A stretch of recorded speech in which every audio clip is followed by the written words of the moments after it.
অতিথি আপ্যায়ন বা বিকেলের নাস্তায় ঘরে বানিয়ে নিতে পারেন এমন মজাদার মোমোস, আর এটা খেতে অসম্ভব মজাদার। হ্যালো ভিউয়ার্স, আসসালামু আলাইকুম, welcome back to my page. তো আজকে আপনাদের সাথে শেয়ার করব মোমোস রেসিপি। আর এটা করার জন্য যেসব উপকরণগুলো লেগেছে, এখানে আমি নিয়ে নিচ্ছি প্রায় 1 কাপ পরিমাণে ময়দা, নিয়ে নিয়েছি স্বাদ মতো লবণ, আর এখানে আমি প্রায় 2 চামচ পরিমাণে সয়াবিন তেল ব্যবহার করেছি। তেলটা দিয়ে দেওয়ার পর হাতের সাহায্যে তেল আর ময়দাটাকে খুব ভালোভাবে মিশিয়ে নিতে হবে।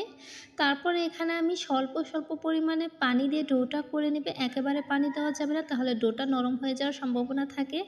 আর ডাম্পলিংয়ের ক্ষেত্রে যদি ডোটা শক্ত থাকে তাহলে মোমোটাও ভালো হয়, সেক্ষেত্রে খেয়াল রাখতে হবে। তো এটাকে আমি 10 মিনিটের মতো প্রায় রেস্টে রেখে দেবো।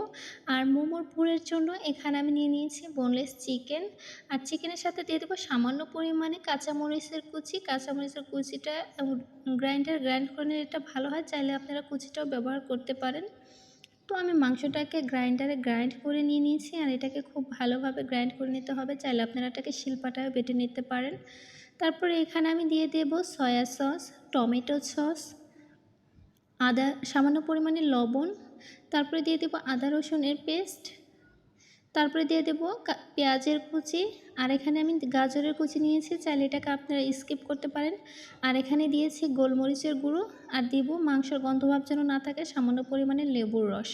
তো লেবুর রসটা দিয়ে দেওয়ার পর সবগুলো উপকরণকে এখন খুব ভালোভাবে মাখিয়ে নেব। তো মোমোর রুটিটা করার জন্য এখানে আমি একটু রুটি লেচি নিয়ে রুটিটাকে বেলে নিব। বেলে নিয়ে নেওয়ার পর একটা বাটির সাহায্যে আমি এটাকে কেটে রুটিটা নিয়ে নেব।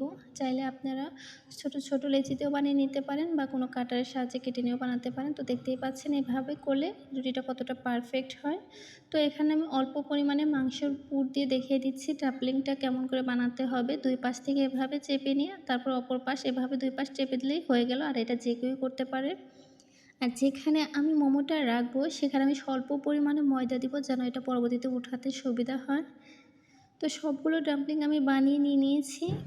আর এখানে স্যুপের জন্য নিয়ে নিয়েছি আমি একটি ডিম, আর ডিমের হলুদ অংশটা আমি আলাদা করে নেব। আর খেয়াল রাখতে হবে এখানে যেন কোনোভাবেই সাদা অংশ না থাকে, আর সাদা অংশটা যদি থাকে তাহলে স্যুপটা ফেটে যাওয়ার সম্ভাবনা থাকে। সেক্ষেত্রে অবশ্যই খেয়াল রাখতে হবে যেন কোনোভাবেই সাদা অংশটা না যায়। তো এখানে আমি স্বল্প পরিমাণে পানি দিয়ে ডিমের কুসুমটাকে একটা চামচের সাহায্যে এভাবে ফেটিয়ে নেব।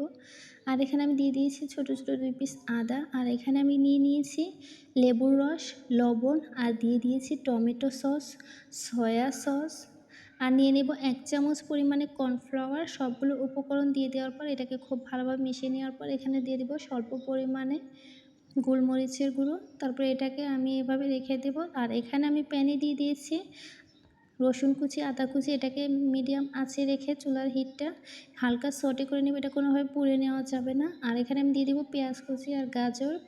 তারপর এটাকে কিছুক্ষণ সটে করে নিয়ে নেওয়ার পর এখানে আমি প্রায় 2 কাপ পরিমাণে পানি দিয়ে দেব।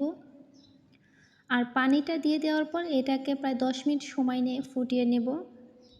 তারপর এটাকে চুলার থেকে নামিয়ে আগে থেকে ডিমের মিশ্রণটা এটাকে আমি দিয়ে দেব। তারপর এটা চুলায় দিয়ে মোমোগুলো দিয়ে এটাকে প্রায় 5 মিনিটের মতো রান্না করে নেব।